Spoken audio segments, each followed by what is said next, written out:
Namaku Raka, umurku 29 tahun. Aku punya channel kecil di YouTube yang membahas tentang tempat-tempat terbengkalai di Indonesia. Biasanya aku mendatangi lokasi-lokasi yang punya sejarah kelam bekas sekolah yang terbakar, pabrik tekstil yang sudah ditinggalkan, atau rumah-rumah yang katanya berhantu.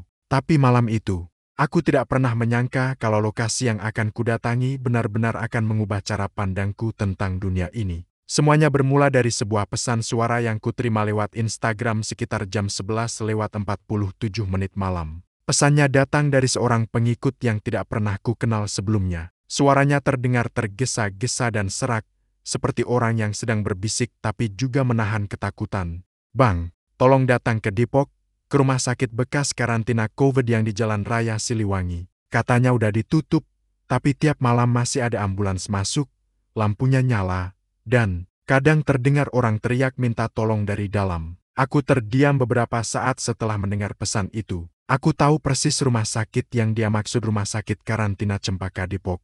Dulu, tempat itu digunakan selama masa pandemi 2020 sampai 2021 untuk menampung pasien positif COVID-19. Tapi setelah kasus menurun drastis, rumah sakit itu ditutup total. Bahkan pagar depannya dipasangi spanduk besar bertuliskan ditutup permanen, dilarang masuk tanpa izin pemerintah kota. Namun, rasa penasaran itu lebih kuat daripada logika. Aku mulai mencari berita tentang rumah sakit itu.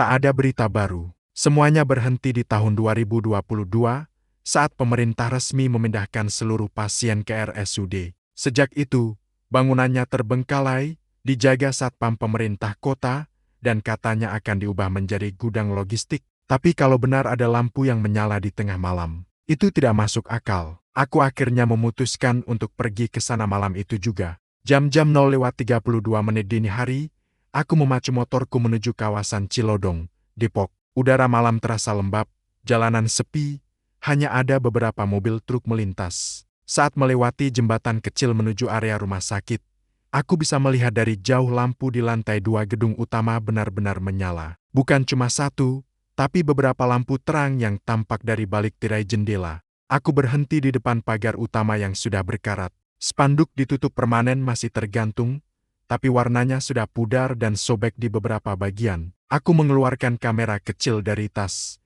menyalakan senter di kepala, dan mulai merekam. Malam ini, gue lagi ada di depan rumah sakit bekas karantina COVID di Depok. Tempat ini katanya udah ditutup sejak 2 tahun lalu, tapi warga sekitar bilang, tiap tengah malam masih ada aktivitas di dalam. Gue mau buktiin sendiri, apakah benar rumah sakit ini masih beroperasi. Angin bertiup pelan, ada bau disinfektan samar, bercampur bau lembab yang menusuk hidung. Pintu pagar tergembok rantai, tapi di sisi kanan ada celah cukup lebar yang bisa dilewati satu orang. Aku menunduk, melewati celah itu, dan langkahku langsung menginjak dedaunan kering yang menutupi jalan masuk. Begitu aku menatap ke arah bangunan utama, bulu kudukku langsung berdiri. Lampu di lantai 2 masih menyala, padahal semua jendela lainnya gelap total. Suasananya seperti rumah sakit yang masih beroperasi tapi tanpa manusia. Di area depan, masih ada tenda putih besar bekas pos pemeriksaan pasien. Di dalamnya, meja plastik dan kursi lipat masih tersusun rapi, seolah baru saja digunakan. Di pojok meja, ada botol hand sanitizer kering dan beberapa masker medis bekas yang sudah menguning. Aku mengarahkan kamera ke dalam tenda sambil berbisik. Kelihatan masih baru banget ya, kayak belum lama ditinggalin. Tapi dari data pemerintah, tempat ini ditutup ke 2022. Artinya udah lebih dari 2 tahun. Saat aku melangkah lebih dalam, aku mendengar suara samar dari arah gedung utama. "Cek suhu di sini dulu ya, jangan langsung masuk." Aku membeku. Itu suara perempuan, suara yang lembut tapi terdengar jelas di keheningan malam. Aku langsung menyorotkan senter ke arah pintu depan gedung. Tidak ada siapapun di sana. Kupikir itu mungkin suara orang lewat di luar pagar. Tapi jaraknya cukup jauh, dan arah suaranya sangat jelas datang dari dalam gedung. "Halo, ada orang?" Hening. Tidak ada jawaban. Tapi aku bisa mendengar bunyi klik, klik, seperti tombol mesin yang ditekan. Aku berjalan perlahan menuju pintu depan gedung. Kaca pintunya retak di bagian bawah, tapi masih tertutup. Aku menempelkan wajahku di kaca, mencoba mengintip ke dalam. Dan di sanalah aku melihatnya. Dari ujung koridor, ada sosok berpakaian APD putih lengkap, dengan face shield dan masker, berjalan pelan mendorong tandu kosong. Langkahnya sangat tenang, tidak menoleh ke arahku, tidak ada suara kaki.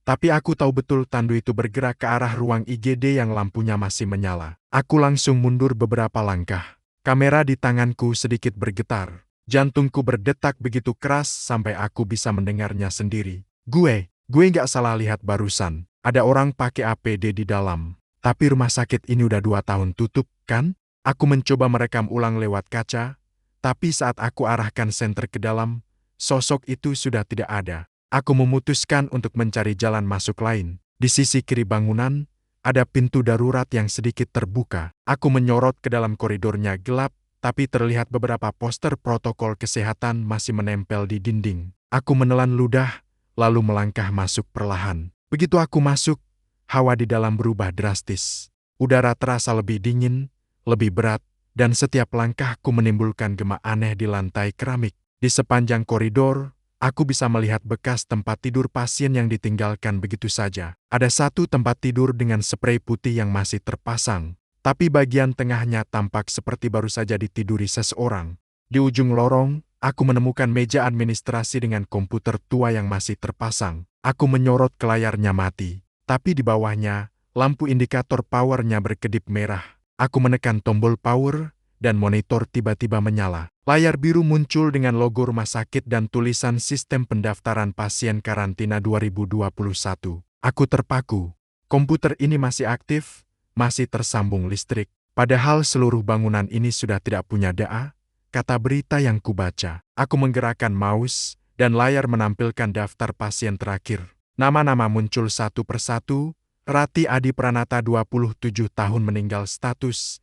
Tidak tertulis. Yusuf Anggara 42 tahun dipulangkan. Anita Puspita 35 tahun status. Tidak diketahui. Lalu di bagian paling bawah, ada nama dengan tanda merah. Pasien 00 Raka Saputra relawan medis masih dirawat. Tanganku langsung terhenti. Itu namaku. Aku belum pernah datang ke sini sebelumnya. Aku bukan relawan medis. Tapi sistem itu menampilkan namaku, dengan status masih dirawat. Aku menelan ludah, mundur satu langkah, dan tiba-tiba, semua lampu di lorong menyala serentak. Sret sret sret. Dari ujung lorong, muncul suara roda tandu berdecit. Aku menoleh, dan di sana, sosok berpakaian APD yang sama tadi, kini berdiri diam di tengah lorong, menatapku dari balik face shield. Aku tidak bisa melihat wajahnya dengan jelas. Tapi dari gerakan kepalanya, aku tahu dia sedang memperhatikan aku. Lama sekali. Mas, kamu relawan baru? Ya, suara itu datar, seperti keluar dari pengeras suara rusak. Aku tidak menjawab. Aku hanya berbalik dan berlari keluar gedung secepat yang aku bisa. Nafasku berat, langkahku seperti menginjak udara. Tapi setiap kali aku menoleh ke belakang, sosok itu tetap di tempat yang sama, tidak bergerak, hanya menatap. Begitu aku berhasil keluar ke halaman depan, semua lampu di lantai 2 padam bersamaan, gelap total.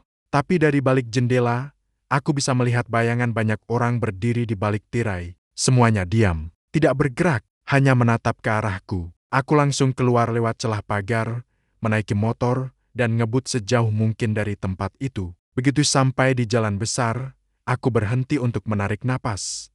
Tanganku gemetar, dan layar kamera masih menyala. Saat kulihat hasil rekamannya, di menit ke-12, saat aku menyorot koridor, ada bayangan putih yang lewat di belakangku, dan suara pelan terdengar di rekaman itu, seperti seseorang berbisik ke telingaku, "Kamu sudah terdaftar di sini, Raka." Aku mematikan kamera. Malam itu aku tidak tidur sama sekali. Setelah malam itu, aku bersumpah tidak mau lagi mendekati rumah sakit itu. Tapi rasa penasaran selalu lebih kuat dari rasa takut. Selama 2 hari berturut-turut, aku tidak bisa tidur dengan tenang. Setiap kali aku mencoba memejamkan mata, aku mendengar suara roda tandu berdecit pelan, suara langkah kaki lembut di koridor, dan satu kalimat yang terus terngiang di kepala, "Kamu sudah terdaftar di sini, Raka." Pada hari ketiga, aku memutuskan untuk mengecek ulang rekaman kameraku. Aku ingin memastikan, apakah semua yang kulihat malam itu nyata, atau hanya ilusi karena aku panik. Aku menyalakan laptop, memindahkan file dari kamera ke folder baru, dan memutar dari awal. Awalnya normal, suasana pagar berkarat, spanduk bertuliskan ditutup permanen, tenda bekas posko karantina, semuanya seperti yang kuingat. Tapi saat rekaman masuk ke menit ke-7, ada satu hal aneh. Aku tidak melihat sosok berpakaian APD di dalam lorong. Padahal aku sangat yakin. Aku melihatnya dengan mataku sendiri. Namun di rekaman, lorong itu kosong, hanya pantulan lampu senterku di kaca. Aku mempercepat ke menit ke-12, bagian di mana aku mendengar bisikan itu. Aku menaikkan volume, dan ya, di sana jelas terdengar suara lirih. Kamu sudah terdaftar di sini. Tapi kali ini, saat kuperhatikan baik-baik, suara itu tidak terdengar dari arah belakangku seperti malam itu, melainkan dari speaker intercom di pojok atas lorong. Artinya, sistem audio rumah sakit itu masih aktif. Dan disitulah rasa penasaranku kembali muncul. Aku akhirnya menghubungi temanku, Dimas, seorang teknisi listrik dan sering bantu aku dalam beberapa proyek dokumenter. Aku tidak cerita detail tentang kejadian malam itu, hanya bilang bahwa aku ingin merekam footage tambahan di rumah sakit bekas karantina COVID untuk proyek baru. Awalnya dia ragu, tapi setelah kujelaskan bahwa ini hanya penelusuran, dia setuju. Kami berangkat malam itu juga, jam 23:45, membawa 2 kamera, 1 handycam, dan recorder audio portable. Sepanjang perjalanan, aku tidak banyak bicara. Dalam hati aku tahu, aku sedang membawa seseorang ke tempat yang mungkin tidak seharusnya dikunjungi manusia lagi. Begitu kami tiba di depan gerbang, suasana malam terasa berbeda. Tidak ada angin, tidak ada suara serangga. Dan yang paling aneh, lampu di lantai 2 yang semalam menyala, kini mati total. Ya, gak ada apa-apa nih, Rak, kata Dimas sambil menyorotkan senter ke arah spanduk lusuh di pagar. Aku hanya diam, lalu mengarahkannya ke celah di sisi kanan pagar. Ada jalan masuk di sini, kataku pelan. Kita lewat sini aja. Kami melewati celah itu. Rumput liar sudah tumbuh tinggi, menutupi setengah jalan. Saat sampai di depan gedung utama, aku menyalakan kamera dan mulai narasi seperti biasa. Sekarang gue udah ada di dalam area rumah sakit bekas karantina COVID di Depok. Tempat ini katanya udah kosong sejak 2022. Tapi warga sekitar sempat bilang kalau masih ada aktivitas di malam hari. Gue bareng Dimas bakal coba masuk dan lihat apakah sistem listriknya masih aktif. Dimas hanya tersenyum tipis. Tapi dari cara dia menggenggam senter, aku tahu dia juga gugup. Kami melangkah masuk lewat pintu darurat yang sama seperti malam pertama. Begitu pintu terbuka, aroma lembab dan karbol langsung menyergap hidung. Lampu lorong gelap total kali ini, tapi aku bisa melihat bekas jejak kaki kering di lantai, bentuknya seperti sepatu boot medis. Kami menelusuri lorong perlahan. Dimas berjalan di belakangku sambil membawa recorder audio. Setiap beberapa langkah, kami berhenti untuk merekam ambience. Di menit-menit awal, hanya ada suara jangkrik dari luar dan dengung listrik dari handycam. Tapi pada menit ke-5, recorder menangkap sesuatu. Suara seperti pengumuman intercom yang terpotong-potong. Perhatikan, untuk semua pasien, mohon tetap di kamar masing-masing. Kami berdua langsung saling menatap. Dimas menghentikan perekaman, lalu berbisik, "Lo nyalain intercom, Rak." Aku geleng cepat. "Enggak, dari tadi nggak ada daah." Gua juga nggak nyentuh apa-apa. Kami berlari ke arah sumber suara ruang administrasi. Di sana, komputer yang semalam masih menyala, kini benar-benar mati. Tapi di dinding atas meja, ada speaker intercom kecil berdebu yang masih menggantung. Dimas menatap ke arah kabelnya. "Ini gak disambung ke listrik, Rak. Lihat, kabelnya putus di atas." Dan tiba-tiba, speaker itu mengeluarkan suara mendesis pelan. Lalu terdengar suara napas berat, seperti seseorang yang sedang mengenakan masker oksigen. Hah, hah, hah. Ruang isolasi 7, belum disemprot. Kami terpaku di tempat.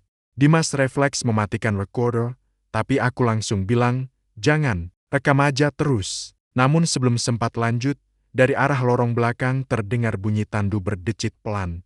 Semakin lama semakin mendekat. Sret, sret, sret. Aku mengarahkan kamera ke arah suara itu, tapi yang terlihat hanya lorong gelap panjang.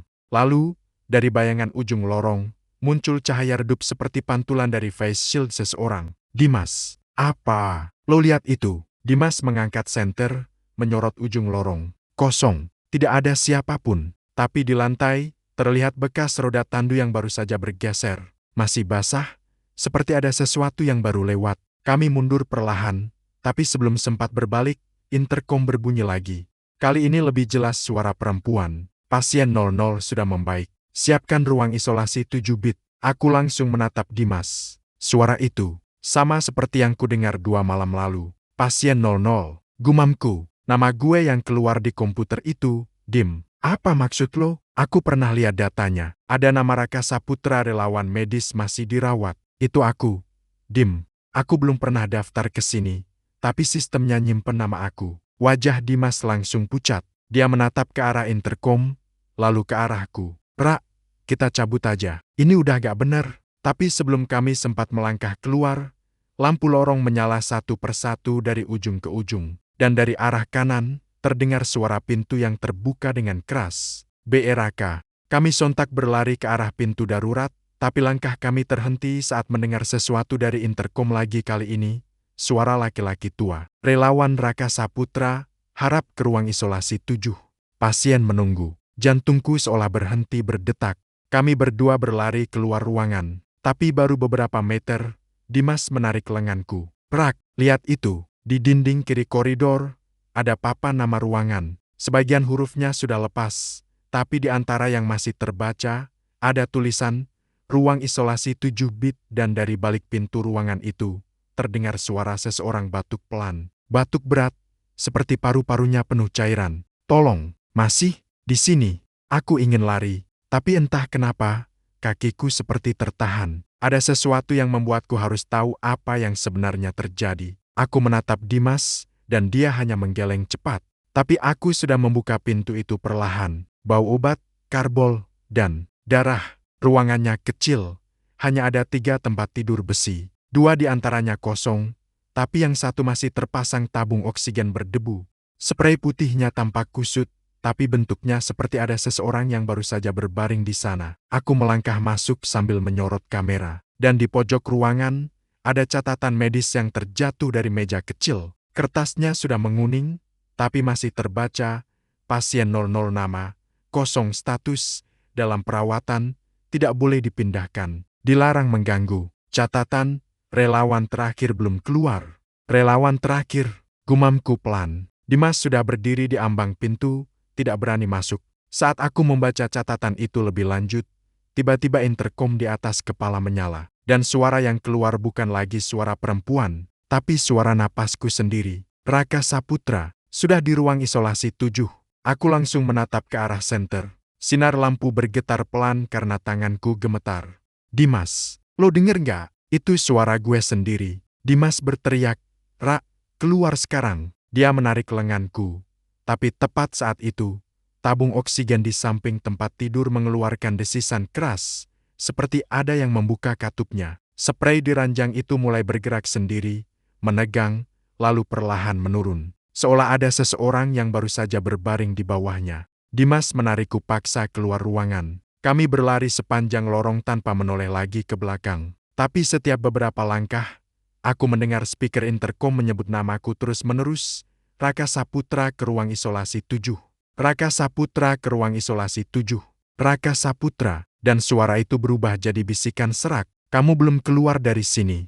Kami berhasil mencapai pintu darurat dan keluar ke halaman. Dari luar, lampu-lampu di dalam gedung kembali padam, seperti tidak pernah menyala. Tapi di lantai 2, satu jendela terlihat terbuka, dan dari sana muncul cahaya samar. Seperti sinar dari monitor komputer. Di layar itu, aku bisa melihat bayangan seseorang berdiri di depan kamera keamanan, menatap ke arah luar. Aku tahu siapa itu. Sosok itu, berpakaian seperti aku, dengan jaket yang sama, tas yang sama, bahkan posisi kamera yang sama. Kami langsung meninggalkan tempat itu tanpa banyak bicara. Sepanjang perjalanan, Dimas tidak berkata apapun, hanya menatap ke jalan dengan wajah pucat. Begitu sampai di rumah, aku langsung membuka laptop untuk memeriksa hasil rekaman. Dan di menit ke-28, saat aku membuka pintu ruang isolasi, rekamannya tampak terpotong. Layarnya hitam selama 3 detik, lalu muncul frame baru aku sudah berdiri di tengah ruangan, menatap kamera dengan ekspresi kosong, padahal aku tidak ingat melakukannya. Di bawah frame itu, teks otomatis dari sistem kamera muncul, log, relawan Raka Saputra masuk ruang isolasi 7. Waktu, jam 0:17. Status, tidak keluar. Aku menatap layar cukup lama malam itu, dan entah bagaimana, aku mulai sadar. Mungkin, sejak malam pertama aku datang ke rumah sakit itu, Aku memang sudah masuk dalam daftar mereka. Setelah malam itu, aku dan Dimas memutuskan untuk tidak kembali lagi ke rumah sakit itu. Setidaknya, itu yang kami sepakati. Tapi beberapa hari kemudian, sesuatu yang membuatku sadar bahwa apapun yang terjadi di sana belum selesai dan mungkin tidak akan pernah selesai. Pagi itu, aku menerima paket kecil tanpa nama pengirim. Kotaknya dibungkus plastik bening dan di dalamnya ada satu benda. Flash disk warna abu-abu, tanpa label apapun. Awalnya kupikir itu kiriman dari sponsor atau brand kamera. Tapi ketika aku hubungkan ke laptop, isi flash disk itu membuat darahku langsung berhenti mengalir. Di dalamnya hanya ada satu folder, RS Karantina CCTV 2021.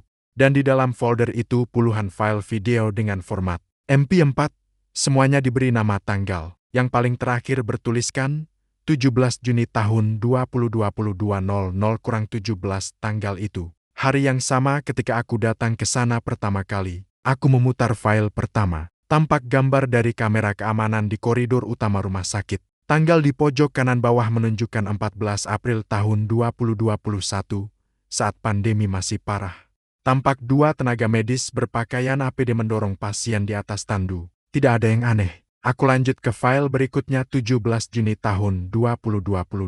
Lorong itu sekarang gelap, debu tebal di lantai, tidak ada aktivitas sama sekali. Tapi tepat jam 0:17 menit, dari ujung lorong muncul cahaya senter kecil. Dan dari arah kiri layar, masuk seseorang dengan jaket hitam dan tas selempang kamera. Aku berhenti bernapas. Itu aku. Aku memperbesar videonya. Tidak salah lagi itu diriku sendiri malam aku datang pertama kali ke sana. Aku melihat diriku merekam, menyorot pintu kaca, lalu mundur dengan wajah panik. Tapi yang membuat tubuhku kaku adalah, di rekaman itu, tidak ada sosok berpakaian APD seperti yang kulihat malam itu. Lorong itu kosong, hanya aku, dan bayanganku sendiri. Namun beberapa detik kemudian, lampu di lantai 2 menyala sendiri, dan direfleksi kaca jendela. Muncul siluet putih berdiri di belakangku. Aku memundurkan video dan memutarnya ulang. Siluet itu muncul hanya 1 detik tapi jelas. Seperti seseorang dengan pakaian APD, menatap langsung ke arah kamera CCTV. Dan wajahnya kabur. Aku menutup laptop. Tanganku gemetar hebat. Siapapun yang mengirimkan rekaman itu, dia tahu aku pernah ke sana. Dia tahu jam berapa aku datang, apa yang kulihat, dan bahkan sudut mana kamera itu merekamku. Dimas datang ke rumahku malam itu. Aku langsung menunjukkan rekaman itu padanya. Dia menatap layar cukup lama, lalu berkata dengan nada rendah, "Rak, ini gak mungkin. CCTV itu harusnya mati sejak rumah sakit ditutup. Kalau filenya masih lanjut sampai 2022, berarti ada yang sengaja nyalain sistemnya." "Apa maksud lo?" tanyaku. "Artinya, ada orang di dalam sana. Kami memutuskan untuk kembali. Bukan untuk penelusuran, tapi untuk mencari ruang kontrol CCTV, memastikan sumber rekaman itu berasal dari mana. Kami datang lebih awal kali ini sekitar pukul 10 malam. Aku membawa kamera GoPro kecil yang bisa dipasang di dada, sementara Dimas membawa alat signal detector kecil untuk mencari sumber daya listrik aktif. Begitu kami tiba, gerbang masih sama, berkarat, spanduk pudar, rumput tinggi. Tapi kali ini, lampu di lantai 2 sudah menyala lagi. Bukan cuma 1, tapi 3 jendela. Seolah-olah ada yang menyalakan seluruh sayap gedung bagian utara. Aku mulai merekam. Sekarang jam 10 malam. Gue bareng Dimas balik lagi ke rumah sakit bekas karantina COVID di Depok. Kali ini kita mau nyari ruang kontrol CCTV yang ngerekam gue waktu pertama kali ke sini. Kami masuk dari celah pagar. Anehnya, hawa malam itu terasa lebih dingin, padahal udara luar lembab. Begitu kami mendekati pintu utama, Dimas mengangkat signal detektornya, lampunya berkedip merah. "Ada listrik aktif di dalam, Rak," katanya. "Tapi sumbernya nggak besar, kayak cuma nyalain komputer atau server." Kami masuk lewat pintu kaca depan yang sekarang terbuka sedikit. Lorong utama tampak lebih terang dari sebelumnya. Beberapa lampu neon berkedip-kedip pelan, memberi cahaya kehijauan di dinding putih yang kotor. Di kanan, masih ada meja resepsionis berdebu. Di belakangnya, papan besar bertuliskan, "Terima kasih para relawan 2020-2021, aku menyorot ke arahnya. Ada foto-foto relawan ditempel, wajah mereka masih muda, sebagian tersenyum mengenakan APD. Tapi di pojok kanan bawah, ada satu foto yang membuat darahku dingin. Wajah di foto itu, Mirip aku. Aku mendekat, menyorot lebih jelas. Foto itu buram, tapi jaket hitam dan rambutnya persis. Di bawahnya tertulis, Raka S. Relawan dokumentasi medis 2021. Dimas langsung menarik bahuku. Rak, cabut. Sekarang juga. Tapi aku cuma berdiri kaku. Aku belum pernah jadi relawan medis, apalagi tahun ke 2021. Lalu, bagaimana bisa fotoku ada di sana? Kami lanjut ke lorong barat, tempat ruang kontrol CCTV biasanya berada. Pintu bertuliskan ruang teknisi terbuka sedikit, dan dari dalamnya terlihat cahaya monitor redup. Kami saling pandang sebentar, lalu masuk perlahan. Di dalam, bau logam terbakar dan debu bercampur. Deretan monitor CRT menempel di dinding, sebagian masih menyala menampilkan gambar hitam putih dari kamera keamanan. Aku menghitung ada 7 layar aktif, menampilkan berbagai bagian rumah sakit, lorong utama, ruang IGD, ruang isolasi, tangga darurat, dan satu kamera menyorot halaman depan. Prak, ini gila, CCTV-nya hidup semua, kata Dimas. Aku mendekat ke meja kontrol, memperhatikan layar paling kanan. Ada teks kecil di bawahnya, Live, 12 November tahun 2025 jam 22:47 tanggal itu hari ini. Aku langsung menatap ke layar yang menunjukkan lorong utama. Kosong, tidak ada siapapun. Tapi tiba-tiba, dari sisi kiri layar, bayangan hitam bergerak cepat melewati kamera. Dimas memaki pelan. Apa itu barusan? Aku menekan tombol zoom. Dan di sisi kanan monitor, muncul gambar seseorang, berpakaian APD putih, berdiri menghadap kamera. Tapi kali ini, aku bisa melihat wajahnya jelas. Wajah itu, wajahku sendiri, mata lebar, kulit pucat, wajah tanpa ekspresi. Aku mundur spontan. Dimas langsung mematikan monitor, tapi suara statik dari speaker kecil di meja tiba-tiba keluar. Ses, relawan Raka Saputra, silakan kembali ke tugas Anda. Kami terpaku. Suara itu seperti berasal dari sistem otomatis, tapi bagaimana bisa menyebut namaku secara spesifik? Tiba-tiba, salah satu monitor menampilkan ruangan gelap dengan satu tempat tidur di tengah. Aku mengenalinya ruang isolasi 7 bit, dan di atas tempat tidur itu, ada seseorang yang sedang berbaring. Tubuhnya bergerak pelan, seperti sedang bernapas. Monitor menampilkan detak jantung pelan di pojok layar, padahal ini cuma CCTV. Prak, lihat itu, kata Dimas. Itu pasien. Gak mungkin. Rumah sakit ini udah ditutup 2 tahun. Aku mendekat ke monitor. Sosok di ranjang itu bergerak perlahan. Tangannya menjulur ke arah kamera, lalu menatap lurus ke arah kami. Mulutnya terbuka lebar, tapi tanpa suara. Kemudian layar tiba-tiba berubah menjadi gelap, hanya ada teks putih muncul perlahan. Relawan terakhir sudah kembali.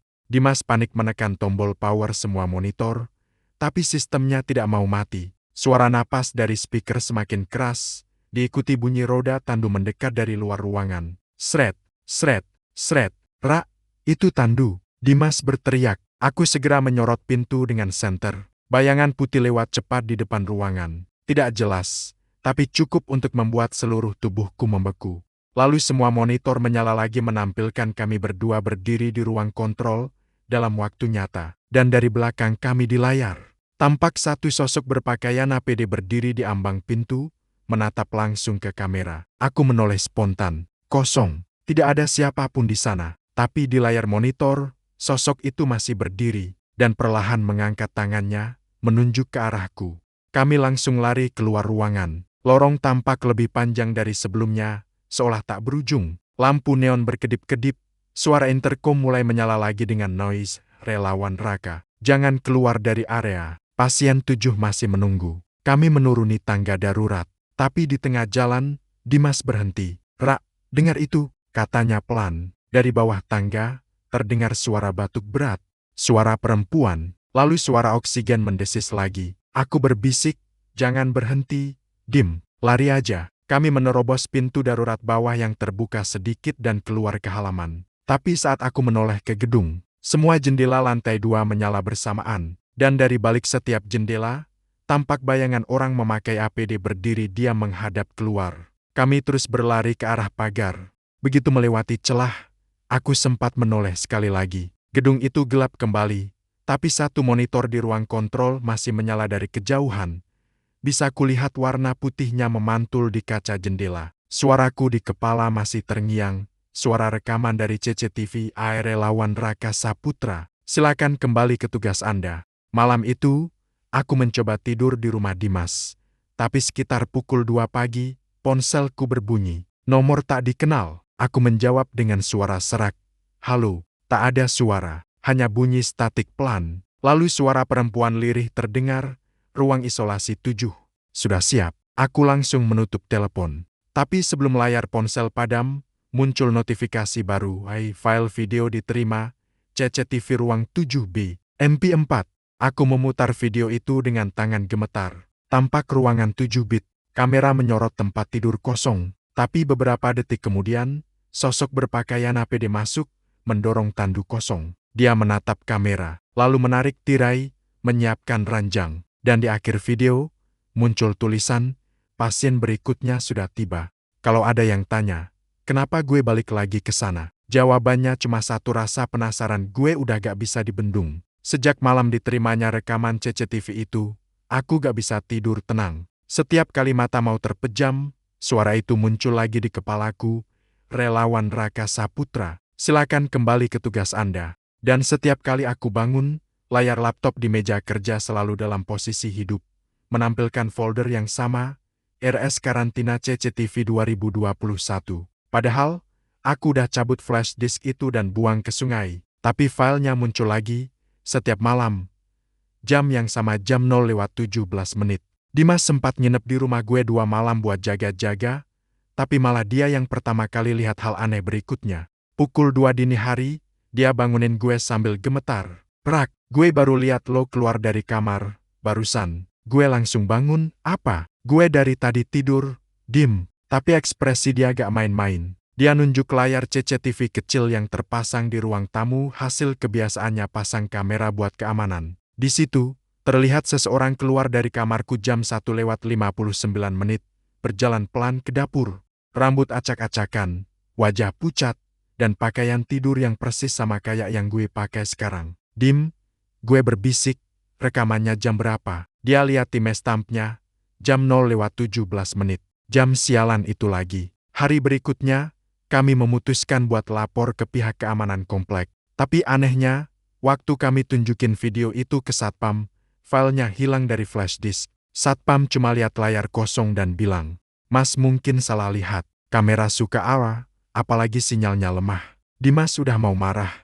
Tapi gue tahan. Dalam hati gue tahu, ini bukan soal kamera error, ini sesuatu yang sengaja pengen gue lihat sendiri. Dan memang benar. Malam itu, file baru muncul lagi di laptopku. Namanya, Ruang Isolasi 7B Live. MP4. Aku buka file itu dengan tangan gemetar.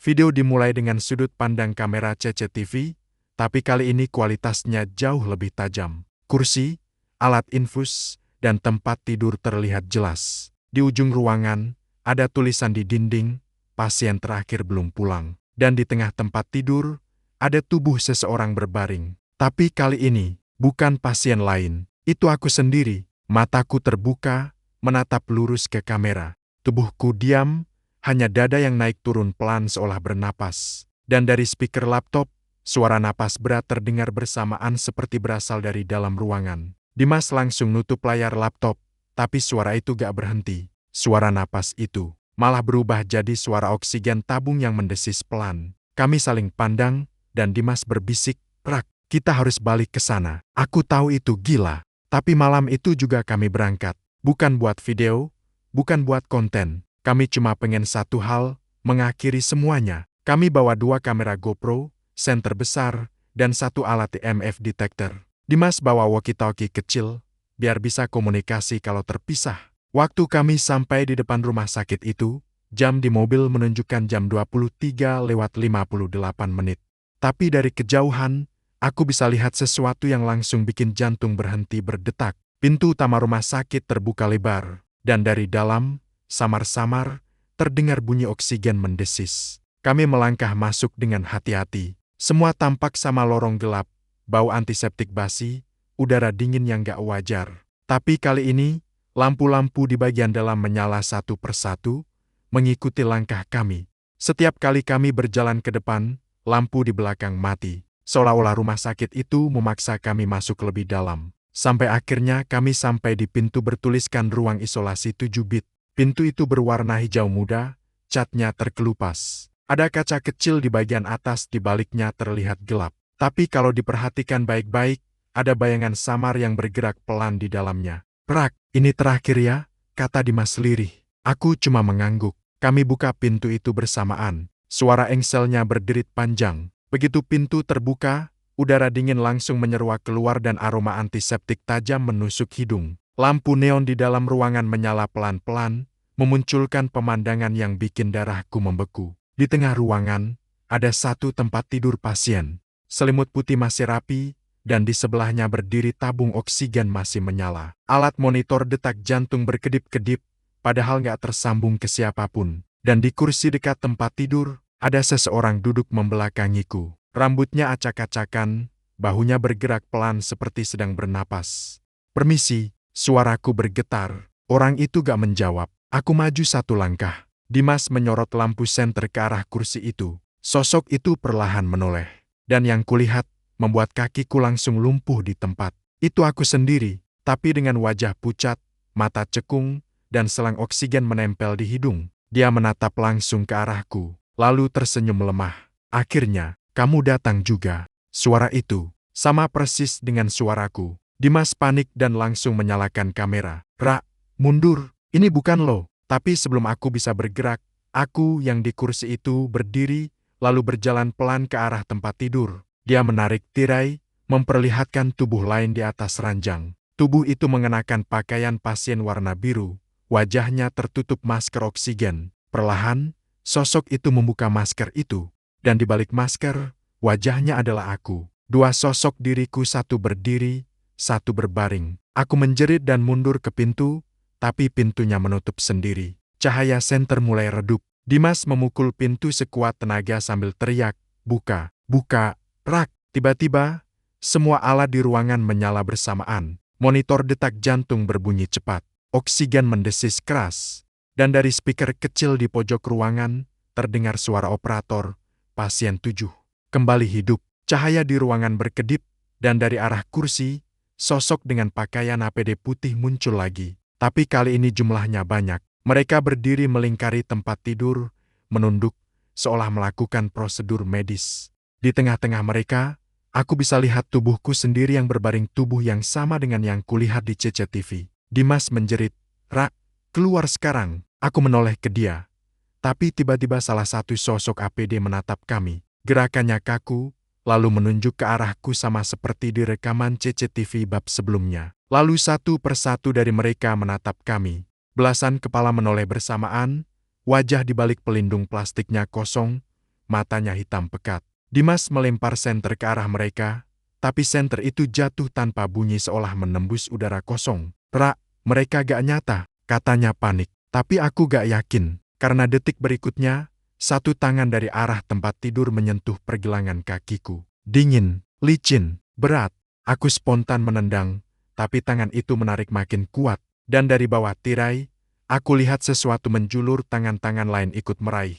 Seolah-olah mereka ingin menarikku kembali ke ranjang itu. Dimas berteriak histeris sambil mencoba menarikku keluar. Dia berhasil membuka pintu, tapi sebelum kami kabur, seluruh ruangan mendadak mati lampu total. Gelap sempurna. Hanya suara alat medis dan desis oksigen yang tersisa. Lalu terdengar bisikan dari segala arah, "Relawan terakhir sudah kembali ke tugasnya." Cahaya senter kamera Dimas menyala sebentar, dan untuk sepersekian detik aku melihatnya, seluruh sosok berpakaian APD mengelilingi kami. Satu di antara mereka berjalan mendekat, menatapku dari balik pelindung wajah. Dia membuka pelindung itu, dan di baliknya, wajah itu wajahku sendiri. Aku teriak sekencang mungkin, lalu semua gelap. Entah apa yang terjadi setelah itu. Waktu aku sadar, aku sudah berada di luar rumah sakit, terbaring di atas tanah becek. Mobil Dimas gak ada, langit masih malam, dan di saku jaketku, ada satu kartu identitas berdebu. Kartu itu bertuliskan, "Raka Saputra, relawan dokumentasi medis Rumah Sakit Darurat COVID Depok. Tanggal terakhir bertugas, 17 Juni tahun 2021. Aku menatap kartu itu lama. Tanggal itu, setahun sebelum aku datang pertama kali ke sana. Dan di bagian belakang kartu, ada tulisan tangan samar, "Tugasmu belum selesai, Rak." Pasien 00 masih menunggu. Setelah malam itu, hidup gue nggak pernah sama lagi. Gue pikir semua mimpi buruk itu udah selesai waktu gue keluar dari rumah sakit itu. Tapi ternyata, gue nggak pernah benar-benar keluar. Sudah 3 hari sejak kejadian di ruang isolasi 7 bit. Aku masih ingat dinginnya tangan yang menarik kakiku malam itu, wajah-wajah berpakaian APD yang menatapku tanpa ekspresi, dan suara operator yang berulang di kepala. Relawan terakhir sudah kembali ke tugasnya. Dimas, dia gak pernah kembali. Mobilnya ditemukan beberapa hari kemudian di area parkir belakang rumah sakit, dengan mesin masih hangat. Pintu pengemudi terbuka, tapi tanpa jejak dirinya sama sekali. Polisi bilang mungkin dia tersesat di area hutan di belakang kompleks. Tapi aku tahu, Dimas gak mungkin pergi begitu saja. Dia diambil, dan bagian paling menyeramkan kamera GoPro yang dia bawa ditemukan di kursi depan mobil. Aku nonton rekaman itu, tangan gemetar, keringat dingin bercucuran. Gue udah tahu mungkin gue bakal nyesel, tapi gue tetap buka. Rekaman dimulai dari saat kami masuk ke ruang 7 bit. Semuanya sama persis dengan yang kuingat aku yang berdiri di pintu. Dimas menyorot ke kursi, lalu sosok aku yang duduk membelakangi kami. Tapi setelah bagian aku teriak dan semua jadi gelap, kamera itu masih terus merekam. Cahaya senter kedap-kedip, terdengar suara Dimas ngos-ngosan, terengah-engah. Lalu dia berkata lirih ke kamera, "Rak, mereka nyuruh gue keluar, tapi lo masih di dalam. Gue gak bisa ninggalin lo." Kamera bergoyang. Dimas masuk lagi ke dalam ruangan. Dia menyorot tempat tidur kosong, kursi kosong, semua hening. Hanya bunyi bip-bip dari monitor yang masih nyala. Lalu dari arah belakang kamera, ada langkah kaki pelan. Dimas menoleh. Cahaya senter menyorot. Aku, atau sesuatu yang mirip aku. Tapi mataku hitam pekat, pucat, wajah tanpa ekspresi. Suaraku terdengar pelan, dim. Tugasnya belum selesai. Lalu video berakhir. Aku mematikan laptop. Tanganku gemetar parah. Rasa bersalah, takut, dan kebingungan bercampur jadi satu. Apa yang sebenarnya terjadi malam itu? Kalau aku yang ada di rekaman itu bukan aku, lalu siapa? Atau lebih buruk mungkin memang aku. Hari-hari berikutnya berjalan aneh. Setiap malam jam 0:17, suara mesin oksigen selalu terdengar dari dalam kamarku. Aku sempat bongkar seluruh ruangan. Gak ada tabung, gak ada sumber suara. Tapi setiap aku buka pintu kamar, bau antiseptik menyengat selalu muncul. Dan dari kaca jendela, kadang aku lihat bayangan orang memakai APD berdiri di luar pagar rumah. Aku mulai kehilangan tidur. Makan pun gak nafsu. Sampai suatu malam, aku sadar kartu identitas relawan itu sekarang warnanya berubah. Tulisan yang tadinya relawan dokumentasi medis sekarang jadi pasien 00. Aku coba buang, tapi besoknya, kartu itu muncul lagi di meja makan. Dan kali ini, di baliknya tertulis, ruang isolasi 7 bit sudah siap. Aku tahu aku harus kembali. Bukan karena berani, tapi karena kalau aku gak kembali, aku tahu mereka bakal datang menjemput. Malam itu, aku bawa satu kamera, satu senter, dan niat buat mengakhiri semuanya atau mati di sana. Rumah sakit itu sama seperti terakhir kali kulihat, sunyi, berdebu, tapi pintunya selalu terbuka. Aku masuk lagi, sendirian. Langkah-langkahku bergema di lorong panjang. Dan kali ini, gak ada suara interkom, gak ada monitor, cuma keheningan yang menekan. Sampai akhirnya aku tiba lagi di ruang isolasi 7 bit. Pintu terbuka pelan, dan ruangan di dalamnya bersih, rapi, terang, seperti baru dipakai. Tempat tidur dengan spray putih bersih. Tabung oksigen masih berdiri di sampingnya. Dan di meja kecil sebelahnya, ada kartu identitasku. Aku ambil kartu itu, dan di bawahnya, ada tulisan dengan spidol merah. "Terima kasih, Raka. Kamu pasien terakhir kami." Tiba-tiba, pintu menutup di belakangku. Lampu ruangan redup, monitor detak jantung menyala sendiri, dan selang oksigen bergerak pelan ke arahku. Seperti sedang menunggu dipasang. Aku ingin kabur, tapi tubuhku berat, lututku lemas. Aku jatuh di kursi, napas tersengal. Dan di cermin kecil di dinding, aku lihat refleksi tubuhku mulai berubah.